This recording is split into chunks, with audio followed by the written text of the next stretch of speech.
Alors la dissertation est donc un genre bien entendu qui possède une définition, un genre qui est fondé sur un sujet, bien entendu, un sujet qu'on vous demande de traiter, et puis un genre est également fondé sur une organisation linéaire qui est basée sur un plan.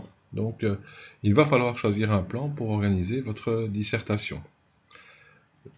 La dissertation est aussi un genre qui contient trois parties.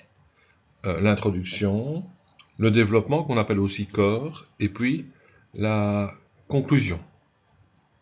Par nature, la dissertation est un genre qui impose un registre de langue soutenu, c'est-à-dire avec une certaine qualité stylistique, une certaine qualité littéraire, et le style de la dissertation est souvent qualifié de sobre, donc il ne faut pas commencer à développer un style qui soit ampoulé, exagéré, etc. Restent également des éléments de finition qui sont très importants. Il est clair que si on rend une dissertation, par exemple, pleine de ratures, ben, ça ne va pas faire un grand et bel effet sur le correcteur. Ça, c'est l'aspect genre. Puis nous en venons à l'aspect cohérence du texte, qui est évidemment un élément important pour le canal de communication écrit, au même titre que les normes linguistiques. Alors, d'abord, bien entendu, il y a des marques visuelles d'organisation. Ça veut dire que pour tout texte, il faut qu'on puisse bien visualiser les différentes parties, les sous-parties, les paragraphes, etc. C'est un élément très très important. Ensuite, il y a tous les facteurs de connexion, c'est-à-dire notamment les organisateurs textuels.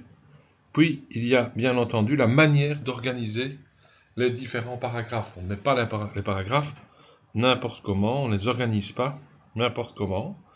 Il y a aussi ce qu'on appelle bien sûr les procédés de reprise, c'est-à-dire tous les éléments qui permettent de reprendre les éléments qui sont déjà connus dans le texte.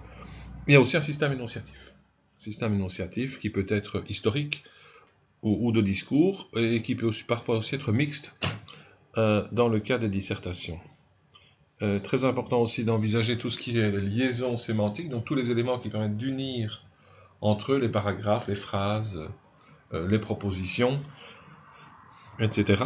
Mais enfin, dernier élément concernant la cohérence du texte, c'est la manière de reporter le discours d'autrui, puisque bien entendu, on va rapporter des extraits de la citation, par exemple. On peut rapporter aussi des phrases prononcées par des personnes dont l'autorité est reconnue, etc. Donc tout ça doit se travailler, et donc ça fait partie de la cohérence du texte. À côté du genre, à côté de la cohérence textuelle, nous avons les normes linguistiques. Les normes linguistiques que nous posons ici à 5 niveaux différents. La morphologie, c'est-à-dire la forme des mots, par exemple la forme des propositions relatives ou la forme des formes verbales. La sémantique que d'autres qualifieront de vocabulaire. La sémantique, c'est donc le sens des mots, c'est qu'on n'emploie pas un mot pour un autre. Puis la syntaxe c'est évidemment les accords ou la construction des phrases. L'orthographe, c'est ce qu'on appelle régulièrement l'orthographe d'usage, c'est-à-dire ce sont les mots tels qu'ils sont orthographiés dans le dictionnaire. Le dernier élément qui porte sur la norme linguistique, c'est la ponctuation. Voilà, globalement, nous avons tracé en 2 vidéos les grands axes qui doivent prévaloir dans l'apprentissage de la dissertation. Vous avez donc pas mal de travail et nous allons développer cela dans les vidéos suivantes. Bonne journée à vous!